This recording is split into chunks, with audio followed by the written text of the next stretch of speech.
ሰዓታት የቀሩት ሰዓታት አሁን ለምሳሌ ነገ አብይ አህመድ የቀድሞ ጠቅላይ ሚኒስቴር ነው የሚባለው አለቀ ጠቅላይ ሚኒስቴርነቱ በህገ መንግስቱ መሰረት ነገ ያበቃል ከዛም በኋላ በጉልበት ጠቅላይ ሚኒስቴር ነኝ ሊል ይችላል ከዛም በኋላ ሽፍታ ጠቅላይ ሚኒስቴር ነው ሽፍታ ህገ መንግስታዊ ቀቡልነት ያሌለው ሽፍታ ጠቅላይ ሚኒስቴር ነው የሚሆነው ተግባባን አይደል ያ ኢጆሌ ኬኛ ወንድሞቼ እህቶቼ እኔ አሁንም እናገራችሁ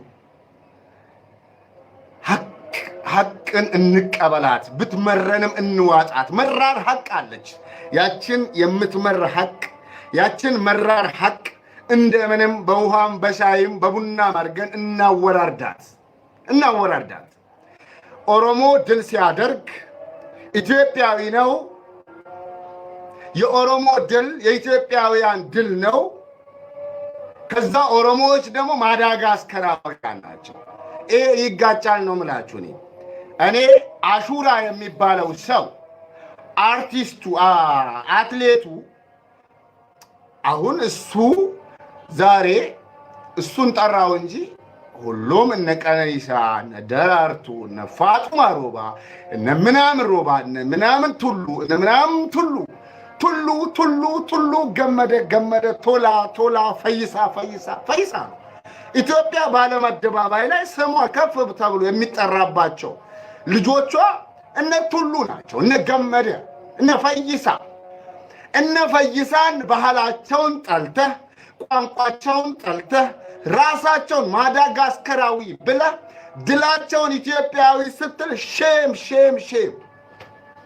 እፈር ማፈር አለብህ ነው የምልህ ከሐቅ ጋር መቼ ነው የምትታረቁት ሐቅን አጥብቃችሁ ሐቅን መቼ ነው የምትጋፈጡት በቃ ይሄ ሐቅ ነው ሪያሊቲ ነው ኢትዮጵያ ስሟ ከፍ የሚለው በመንጠላው ኦሮሞ በሚባል ማህበረሰብ ነው በቀላሉ ልንገራችሁ በቀላሉ ሀብታሙ አያሌው ሰሞኑን ምን ሲል ሰማሁት መሰላችሁ ሀብታሙ አያሌው ሰሞኑን ምን አለ ኦሮሞዎች እየሮጡ ነው ያለቁት ምኑ የትኛውን ትግል አድርገዋል ነው ያለው ኦሮሞዎች እየሮጡ አልቀውም ቆመው አልቀውም ቢሆን ድንጋይ ተወራውረው ታግለውም ቢሆን የኢህአዴግን እጅ ጣምዝዘው ሀብታሙ አያሌን ቂጥ ከመትላት አድነውታል ሀብታሙ አያሌው ጾታዊ ጥቃት የተፈጸመበት አስገድዶ መድፈር የተፈጸመበት በዛሬው በብልጽግናዎች የዛሬው ብልጽግናዎች አስገድደው የደፈሩት ሰው ነው ሀብታሙ አያሌው ያ ሀብታሙ አያሌው በቄሮ ትግል ነው እየሮጡም ይሁን ቆመው ይሁን ተኝተውም ይሁን በሞቱ ልጆቻችን ትግል ሀብታሙ አያሌው ከእስር ቤት ወጥቶ ወደ መታከም ደርሷል ይህንን ሐቅ ክዶ ዛሬ የኦሮሞን ህዝብ ትግል ሲያንቋሸሽ ይውላል በነገራችን ላይ የኦሮሞን ህዝብ ውለታ የካደው ሀብታሙ ወይ አብይ ብቻ አይደለም የኦሮሞን ህዝብ ትግል የካደው የኢትዮጵያ ህዝብ በአጠቃላይ ነው ትግሉን የካደው የኦሮሞ ትግል ወደፊት ያመጣቸውን ባሮች እነ አብይ አህመድ ትላንት ሃይላንድ አንጠልጣዮች ትላንት ስልክ ጠላፊዎች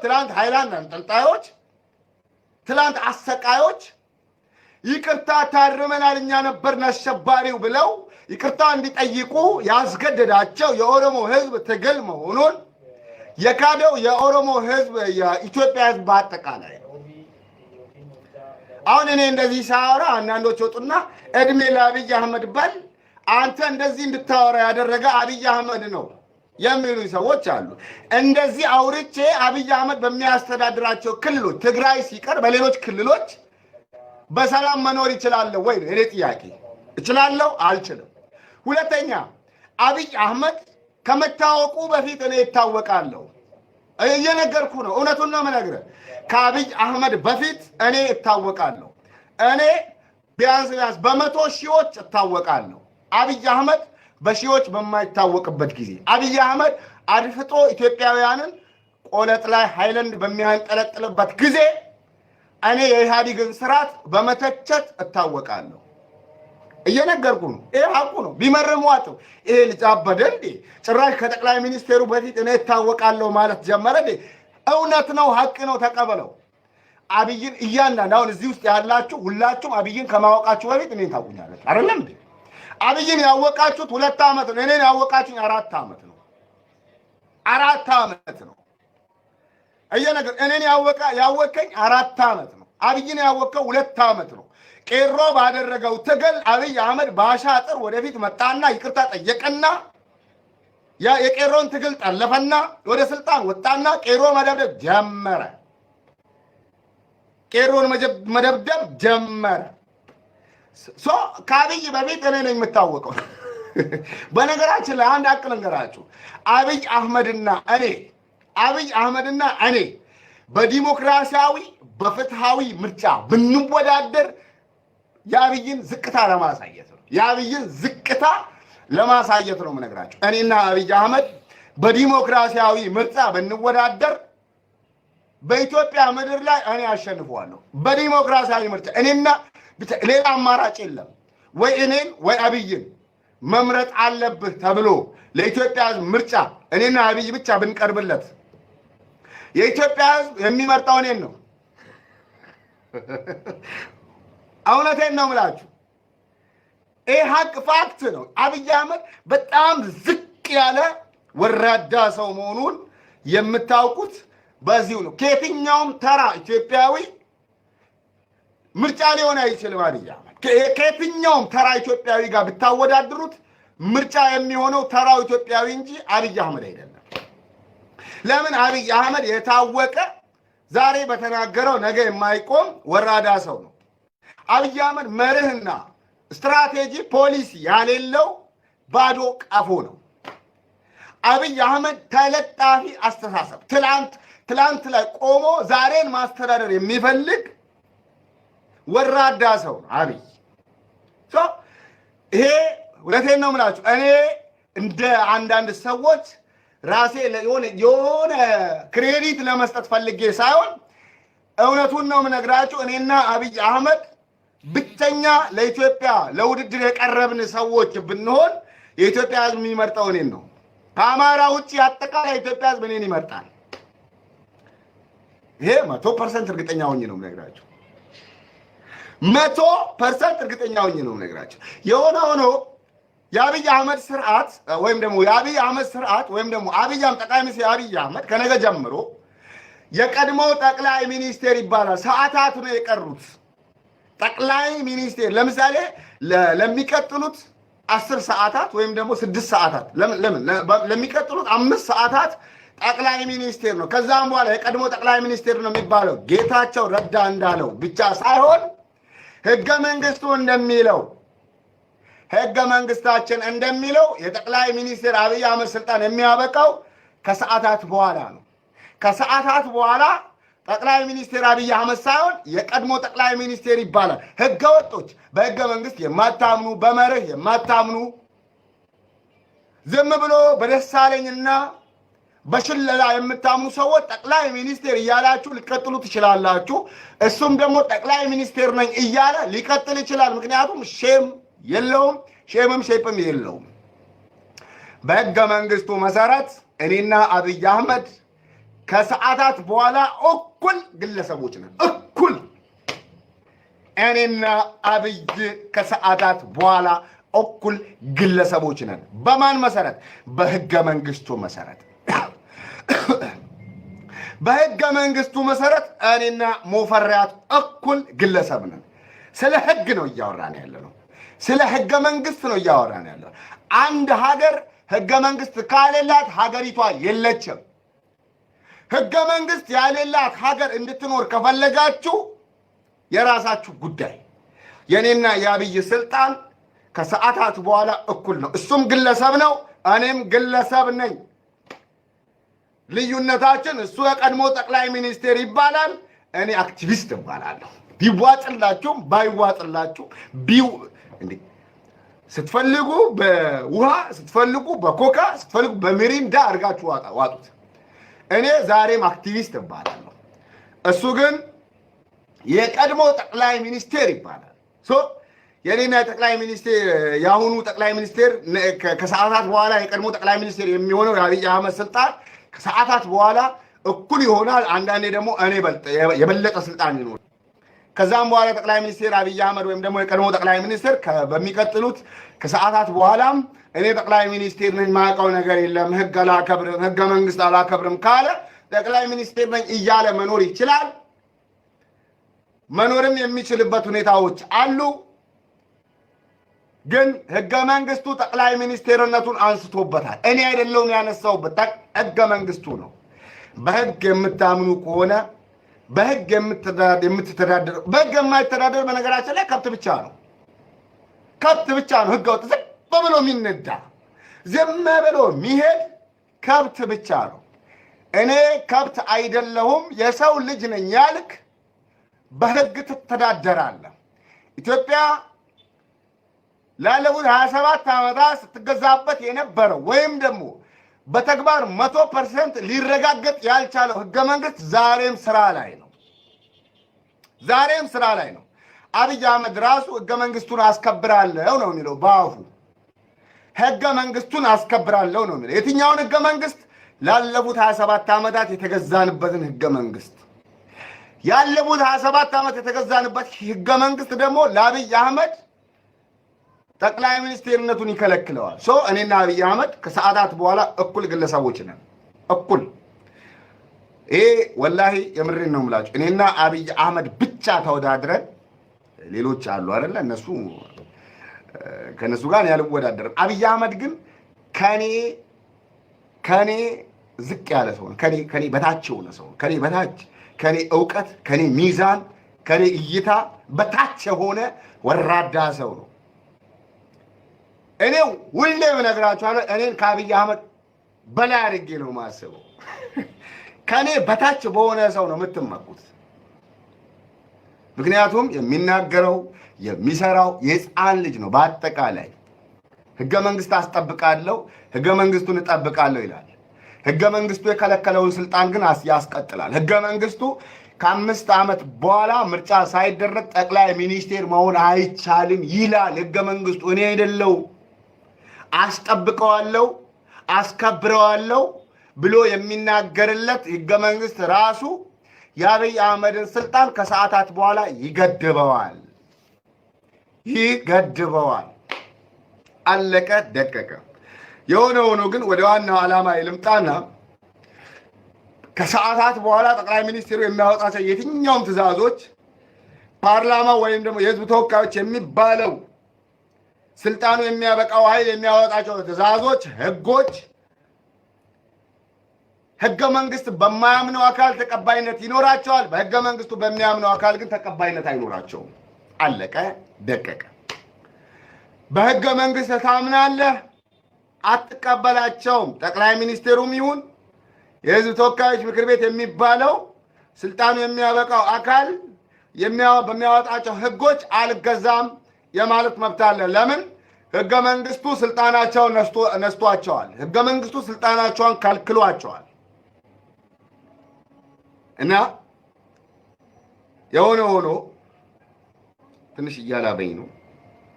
የሆነ ሆኖ የጠቅላይ ሚኒስትር አብይ አህመድ ስልጣን ከሰዓታት በኋላ ያበቃል። እንደኔው ግለሰብ ይሆናል ለማለት ፈልጌ ነው። ሌላው በእንትን ማን ነው ስሙ አቦ ዛሬ ድል ያደረገው ለንደን ላይ ማራቶን ያሸነፈው ኢትዮጵያዊ ያላችሁት ኦሮማዊ፣ እኔ እሱን ኢትዮጵያዊ ስትሉ ትንሽ አሞኛል። እሱ ኢትዮጵያዊ አይደለም። ለምን መሰላችሁ? ትላንት አሁን ለምሳሌ ኢትዮጵያዊ ድል አደረገ ስሙን እየጠራችሁ እስከና አያቱ እየጠራችሁ ኢትዮጵያዊው ድል አደረገ ብላችሁ ስትናገሩ፣ ስትዘግቡ፣ ፌስቡካችሁ ላይ ስትለጥፉ ትላንት ምን ብለን እየተናገርን ነበር? አንድ ዛሬ ኢትዮጵያዊ ያላችሁት ባለድል በዓሉ የሆነው እሬቻን ታወግዛላችሁ። ሁለት ዛሬ ኢትዮጵያዊ ያላችሁትን ሰው ቋንቋ ታወግዛላችሁ። ዛሬ ኢትዮጵያዊ ያላችሁትን ሰው ባህል ታወግዛላችሁ። ዛሬ ኢትዮጵያዊ ያላችሁትን ሰው ብሔር ማዳጋስከራዊ ነው ትላላችሁ። ዛሬ ማራቶን ላይ ያሸነፈው ልጅ ኦሮሞ ከሚባል ማህበረሰብ የወጣና የተወለደ ደሙም ማንነቱም ኦሮማዊ ነው። ያንን የወጣበትን ማህበረሰብ ደግሞ ማዳጋስከራዊ እያልክ እሱን ኢትዮጵያዊ ማለት ይጋጫል ነው እያልኩ ያለሁት። እኔ እንደኔ አስተሳሰብ ኢትዮጵያዊ ነው እንደኔ አስተሳሰብ። ግን አንተ እሱን ኢትዮጵያዊ የማለት ሞራል የለህም። ድል ሲያደርጉ ኢትዮጵያዊ በድላቸው ራስን ለማስጠራት ኢትዮጵያ እንኳን ደስ አለሽ፣ ልጅሽ ማራቶን አሸነፈልሽ፣ ኢትዮጵያ እንኳን ደስ አለሽ፣ ዛሬ እሬቻ በዓልሽ ነው ለምን አትልም ታዲያ? የኦሮሞ ልጅ ድል የኢትዮጵያ ድል ከሆነ የኦሮሞ ባህል የኢትዮጵያ ባህል ለምንድን ነው የማይሆነው? የኦሮሞ ቋንቋ የኢትዮጵያ ቋንቋ ለምንድን ነው የማይሆነው? እሱን እያወገዝክ ከበዳ የሚለኝ አለ። ወንድ ነህ እርግጠኛ ነኝ። ወንድ እንትን የሚል ደግሞ ወንድ እንትን የሚል ሉጢ ነው የሚባለው። ሉጢ ከሆንክ እዛው በለመድክበት ተለፋደድ፣ እዛው በለመድክበት። ሉጢነት የሚኒሊክ ነው። የባሰ እንድናገር ነው የምታረገኝ። ሉጢነት የሚኒሊክ ነው። እቴቴ ምኒልክ፣ እምዬ ምኒልክ ያላችሁት ቂጡ ስለሚነፋ ነበረ። እየነገርኩ ቂጡ ይነፋ ስለነበረ እምዬ ያላችሁት። ምክንያቱም ከላይ ሆኖ ሳይሆን ከታች ሆኖ የሚነፋ በፈረንጆች በጠባቂዎቹ በምኖቹ እቴጌ የተባለችው ደግሞ የጌ ሚስት ስለነበረች እቴጌ የተባለችው ደግሞ የጌ ሚስት ስለነበረች ነው። እና አሁን እውነት እንነጋገር ከተባለ ዛሬ ድል ያደረገው ኦሮሞ ኢትዮጵያዊው ድል አደረገ ብለህ ስትዘግብ ያንን ኦሮሞ ከዚህ በፊት ምን ትለው ነበረ? የወጣበትን ማህበረሰብ ማዳጋስከራዊ ነው ስትለው ነበር። አንዱ ጋር እኮ ነው አዲስ አበቤ የሚል ፔጅ አለ። ባለፈው አጫሉ ላይ ሲዝት የነበረው አጫሉን ከመሞቱ በፊት ሸሪካውን አሳዩን፣ ያለበትን ልገሩን፣ እንገለዋለን ምናምን ሲል የነበረ ፔጅ ነው። እሱ ፔጅ ብዙ ጊዜ ኦሮሞን ማዳጋስከራዊ፣ ኦሮሞን ስደተኛ ምናምን ሲል የሚደመጥ ፔጅ ነው። እሱ ፔጅ ላይ ኢትዮጵያዊው ሹራ ድል አደረገ ለንደን ላይ ብሎ ዘገበ። እኔ ገባውና ኮሜንት ላይ ኦሮማዊ ነው አልኩት። ከዛ በሪፕላይ ላይ ገባና እንዴ ኦሮሞ ኢትዮጵያዊ አይደለም ወይ አለኝ። አይ እናንተ እኮ ናችሁ ማዳጋስከራዊ ነው ያላችሁት አልኩት። አይ ማዳጋስከራዊ ነው ያልናቸው እነ ሹራን አይደለም በኢትዮጵያዊነት የማያምኑትን ነው አለ። ይሄ ምን ማለት ነው? በኢትዮጵያዊነት ማመን ማለት አማራነትን አክሴፕት ማድረግ ማለት ነው ለነሱ። አማራነትን፣ ባህሉን፣ ቋንቋውን፣ የሚፈልገው ነገር ፍላጎቱን አክሴፕት ያላረገ ያልተቀበለ ኢትዮጵያዊ አይደለም ማለት ነው። እና የነፍጠኛው ነገር እና የአብይ አህመድ ነገር በጨለማ በማታ መነጽር እንደማድረግ ማለት ነው። ልክ እንደኔ እንደዚህ በጨለማ ወይም ደግሞ እንደ ፕሬዝዳንት ማሚ በጨለማ መነጽር ማድረግ ማለት ነው። ነፍጠኛው የሚያደርጋቸው ነገሮች በአጠቃላይ በሌሊት በምሽት መነጽር እንደማድረግ ነው የሚቆጠረው። የሆነ ሆኖ ግን ወላሂ ምሬን ነው የምላችሁ ዛሬ ድል ያደረገው ሰው ኢትዮጵያዊ ነው። አዎ ኢትዮጵያዊ ነው አይደለ? ኢትዮጵያዊ ነው ብላችሁ የምታምኑ ከሆነ ባህሉን ኢትዮጵያዊ ነው በሉ፣ ቋንቋውን ኢትዮጵያዊ ነው በሉ፣ በቃ ሁሉ ነገሩን አክብሩለት። ባህሉን ኢትዮጵያዊ አይደለም እያልክ ባዕድ አምልኮ ነው እያልክ ቋንቋውን እየተጠየፍክ እሱን ማህበረሰቡን የወጣበትን ማህበረሰብ ማዳጋስከራዊ ነው እያልክ እሱ ኢትዮጵያዊ እሱ ከየት መጣ? ከአየር አልተወለደም። ኢልማን አባ ገዳ የአባ ገዳ ልጅ ነው። ኦሮሞ ነው። ኦሮሞ ነው። ኦሮሞ ነው። ኦሮሞ ነው። ኦሮሞን ማዳጋስከራዊ ማን ነው የሚባለው? አይ ስሙ ይጠፋብኛል ደጋግሞ። እስቲ ንገሩኝ። የግብጽ ኩሊ የሚለየው የግብጽ ኩሊማን ነው እኔ ነኝ። ወላሂ ወላሂ ወላሂ ያልኩት እኔ ነኝ። እኔ እኮ ሾርት ሚሞሪ ነው እንዲህ ያላችሁ፣ አጭር ትንሽ ሚሞሪ ነች እንዲህ ያለቻችሁ። እኔ ነኝ ወላሂ ወላሂ ብዬ ያልኩት። ወላሂ ወላሂ ውሃችሁን አልነካም፣ ውሃችሁን እኮ ነው፣ ውሃችሁን አልነካም እኮ ነው ያለው።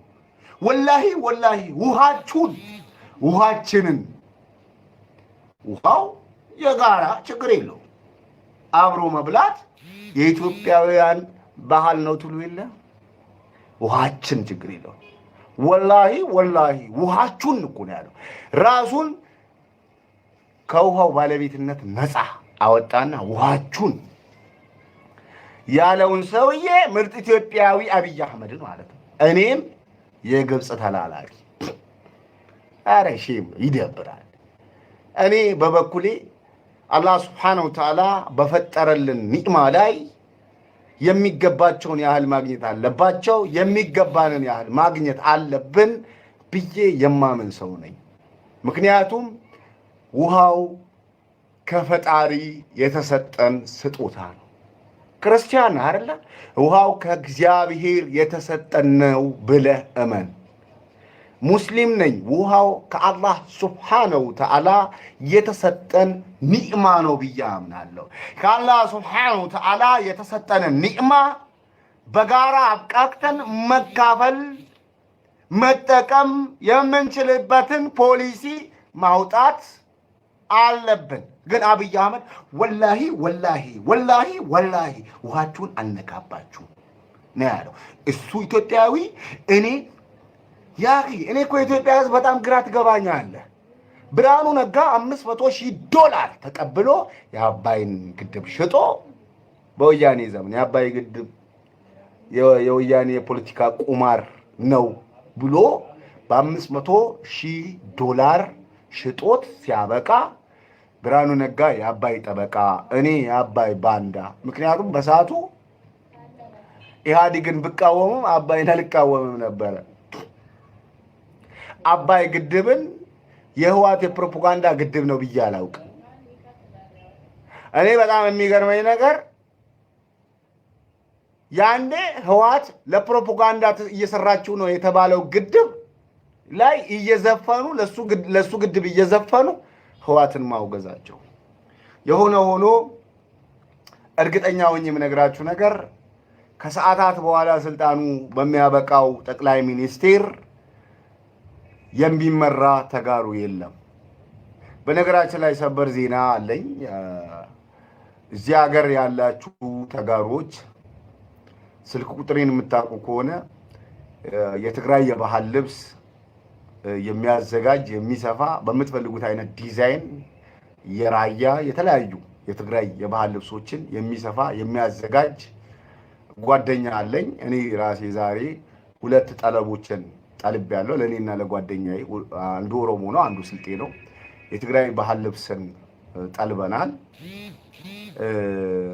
አዘናል፣ ተለክተን ምናምን መተናል። እና እዚያ ሀገር የምትኖሩ ኦሮሞዎችም ሌሎችም የትግራይን የባህል ልብስ የምትፈልጉ ካላችሁ ስልክ ቁጥሬን ታውቃላችሁ፣ ደውላችሁ መጠየቅ ትችላላችሁ። አስፈላጊም ከሆነ ደግሞ በኮሜንት ጠይቁኝ፣ ስልክ ቁጥሬን አስቀምጥላችኋለሁ። እንዲሁም የኦሮሞን የባህል ልብስ የምትፈልጉ እዚህ ሀገር ያላችሁ የኦሮሞን የባህል ልብስ አይ ቲንክ አሁን ለኢሬቻ በዓል እየተሰራ ያለ ልብስ አለ። እሱንም የምትፈልጉ ስልኩን አስቀምጥላችኋለሁ። ከፈለጋችሁ ዲስክሪፕሽን ላይ አማን ይባላል፣ በሱ አማካኝነት ማግኘት ትችላላችሁ። እዚህ ያላችሁ አሪፍ ዲዛይን ነው። ለኢሬቻ በዓል ብቻ ኢሬቻ በዓልን እዚህ ሀገር እናከብራለን። ምናልባት ከ5 ቀን ከ6 ቀን ከ7 ቀን በኋላ እዚህ ሀገር ያሉ አባገዳዎች ይወስናሉ። እነሱ በወሰኑት ውሳኔ መሰረት ነው በዓሉ የሚከበረው። የኢሬቻ በዓል ለሚከበርበት ቀን ተብሎ የተዘጋጁ አሪፍ ዲዛይን ቲሸርቶች አሉ። እነሱ ማግኘት የሚፈልግ ዲስክሪፕሽን ላይ የአማንን ያሰራውን ልጅ ስልክ አስቀምጥላችኋለሁ። የተጋሩን ባንዲራ አልባሳት ምናምን የምትፈልጉ ደግሞ ተጋሮች አላችሁ ብዙ አውቃችኋለሁ እና ልጠይቁኝ ትችላላችሁ በኮሜንት ላይ እሰጣችኋለሁ ልጁን አድራሻውን ዛሬ እኔ ራሴ ሰሞኑን በትግራይ ልብስ ሸክ ብዬ እመጣለሁ ብዙ ጊዜ በኦሮሞ ልብስ ሽክ ብዬ ስመጣ በስልጤ ልብስ ሽክ ብዬ ስመጣ ነው የምታየው አበደን ግን ብሞት ባር ብቆስል የአማራን ልብስ አልለብስም አማራዊነት ግፈኝነት ነው መርቅነህ ነው እንዴ የሚል አለ እና ለማንኛውም በመጨረሻ እኔ ብዙም ማውራት አልፈልግም የዛሬው ድል ኦሮማዊ ነው ወይስ ኢትዮጵያዊ የሚለውን ነገር ለማውራት ነበር የመጣሁት የዛሬው ድል ኦሮሞ ኢትዮጵያዊ ነው ብሎ የኦሮሞ ባህል ኢትዮጵያዊ ነው የኢትዮጵያ ባህል ነው የኦሮሞ ቋንቋ የኢትዮጵያ ቋንቋ ነው ብሎ የሚያምን የኢትዮጵያ ድል ነው ብሎ ማመን ይችላል ኦሮሞ ማዳጋስከራዊ ነው እሬቻ ባዕድ አምልኮ ነው ቋንቋው ኢትዮጵያ ውስጥ መነገር የለበትም ብሎ የሚያምነው ነፍጠኛ ግን በዛሬው በለንደኑ ድል ኢትዮጵያ ብሎ መጥራት የለበትም መብቱ የለውም ነው ማለት መብቱ የለውም እና የዛሬው ድል ኦሮሞ ኢትዮጵያዊ ነው ከነ ቋንቋው ከነ ባህሉ ኢትዮጵያዊ ነው ብሎ ለሚያምን በሙሉ የዛሬው ድል የኢትዮጵያ ድል ነው የኦሮሞን ባህል ቋንቋ በአጠቃላይ ኢትዮጵያ አይደለም መጤ ነው እያለ ኦሮሞን ራሱን ማዳጋስከራዊ ነው እያለ የሰራቸውን ጀብዶች ደግሞ የኢትዮጵያ ጀብድ ነው ብሎ የሚጠራ ግን እሱ ባንዳ ነው ደናደሩ